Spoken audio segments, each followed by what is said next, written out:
Chapter 41. Story of the Picture, Stealing the Rags, and Reading of Dnyaneshwari. As stated in the last chapter, we continue here the story of the picture.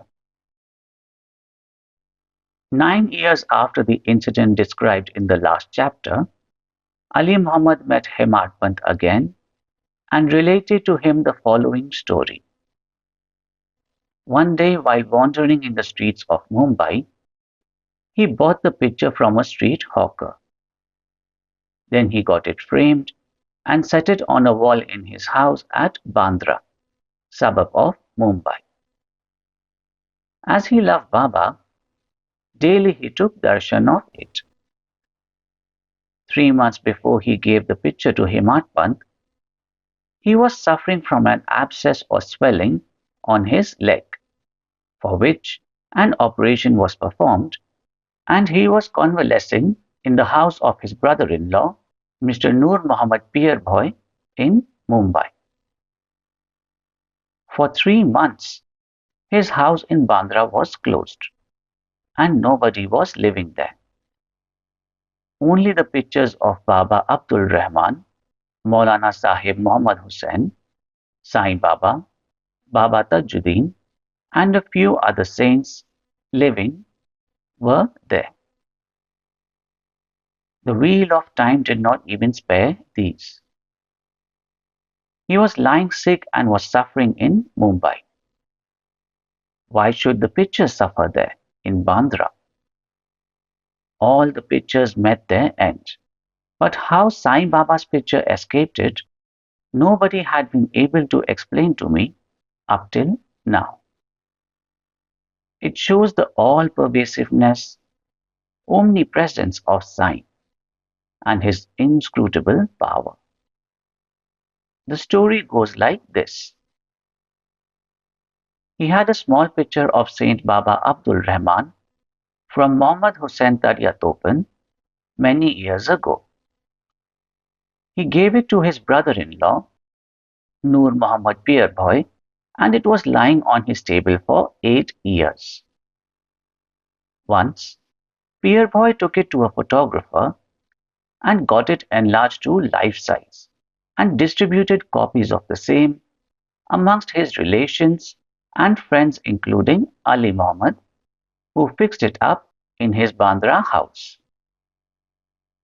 Noor Muhammad was a disciple of Saint Abdul Rahman, and when he went to present the picture to his guru in an open darbar held by him, the guru got wild and ran to beat him and drove him out. He felt sorry and dejected. He also thought that he spent so much of money and incurred his guru's displeasure and wrath, as his guru Baba Abdul Rahman did not like image worship.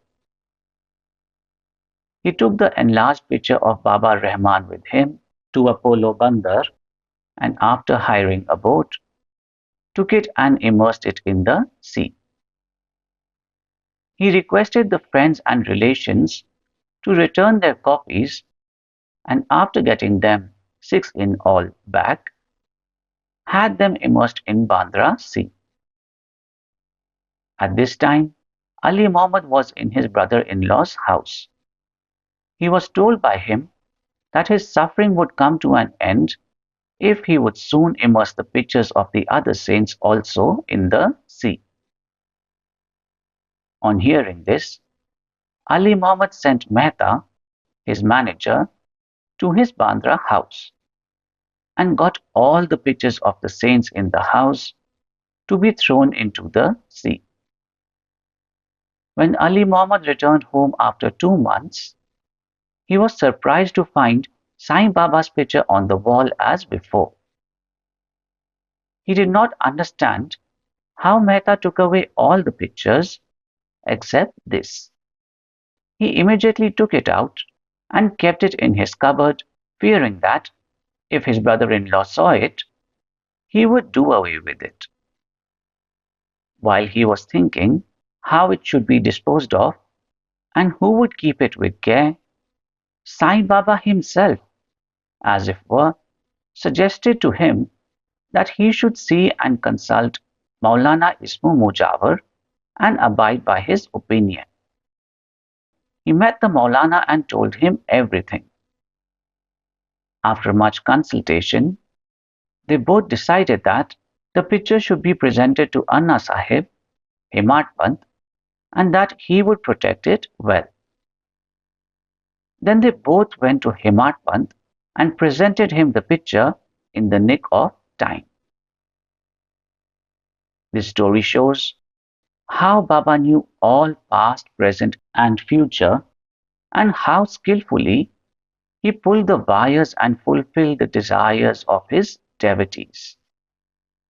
The following story shows that Baba liked very much those who took real interest in spiritual matters, and that he removed all their difficulties and made them happy. Stealing the rags and reading of Dnyaneshwari.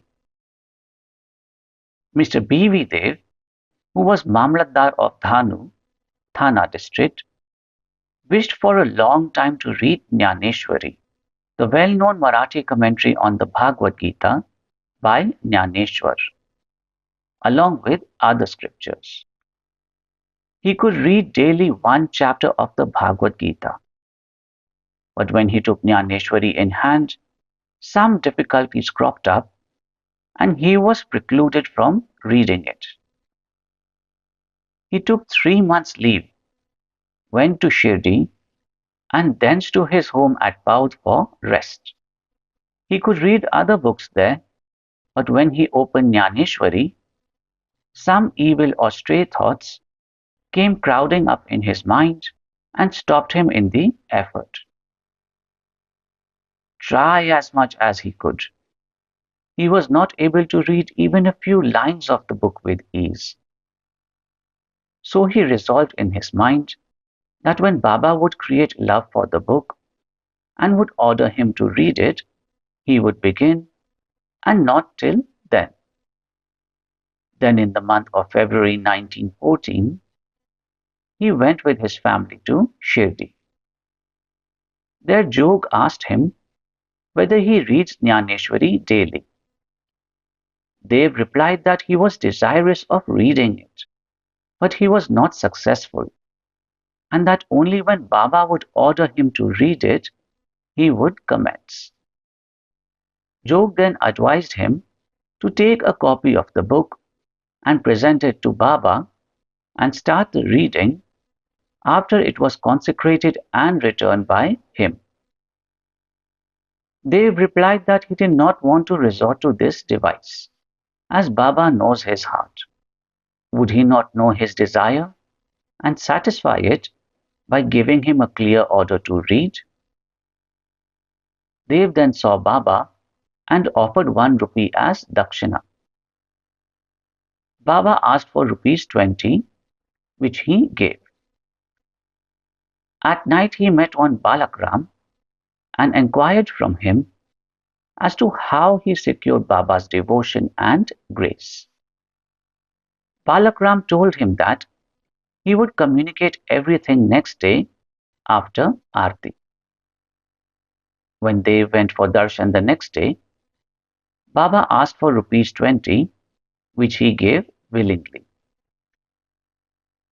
As the masjid was crowded, they went aside and sat in a corner. Baba asked him to come closer and sit with a calm mind, which Dev did. Then after the noon aarti was over and the men dispersed, Dev saw Balakram again and asked him his previous experiences, what Baba told him, and how he was taught meditation. While Balakram was going to reply, Baba sent one Chandru, a leaper devotee, to call Dev to him. When Dev went to Baba, the latter asked him with whom and what he was talking. He said that he was with Balakram and heard from him his fame. Then Baba asked again rupees 25 as dakshina, which Dev gladly gave. Then Baba took him inside and sitting near the post charged him, saying, "You stole away my rags without my knowledge." Dev denied any knowledge of the rags. But Baba asked him to make a search. He searched but found none. Then Baba got angry and said, "There is nobody here. You are the only thief. Grey haired and old, you came here for stealing." After this, Baba lost his temper, got terribly wild, gave all sorts of abuses and scoldings. Dev remained silent and apprehended that he might get a beating also. After about an hour or so, Baba asked him to go to the Vara. He returned to the Vara and told Jog and Balakram all that had happened. Then in the afternoon, Baba sent for all of them and said that his words might have pained the old man, Dev, but as he committed the theft, he took him to task. Then Baba asked again for rupees 12. Dev collected the amount, paid it and prostrated himself before him. Then Baba said to him, "Go on reading the Pothi Dnyaneshwari daily. Go and sit in the Vara. Read regularly every day, and while reading, explain the portion read to all with love and devotion. I am sitting here, ready to give you the whole gold embroidered shela. Then why go to others to steal rags? And why should you get into the habit of stealing?" Dev was much pleased to hear the words of Baba, for he directly asked him to start reading Pothi Dnyaneshwari. He thought that he got what he wanted and that he could read the book with ease thenceforth. He again prostrated himself before Baba and said that he surrendered himself to him and that he should be treated as a child and be helped in his reading. He realized then what Baba meant by stealing the rags.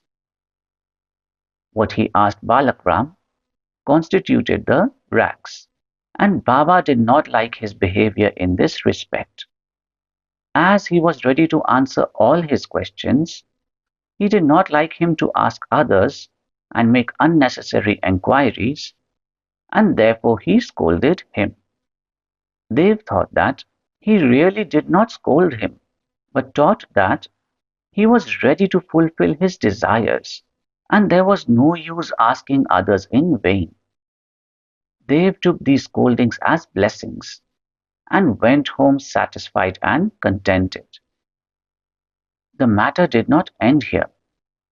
Baba did not stop with only issuing an order to read. Within a year, he went to Dev and enquired about his progress. On 2nd April 1914, on Thursday morning, Baba gave him a dream. He sat on the upper floor and asked him whether he understood the Pothi. "No," answered Dev. Baba said, "Then when are you going to understand?"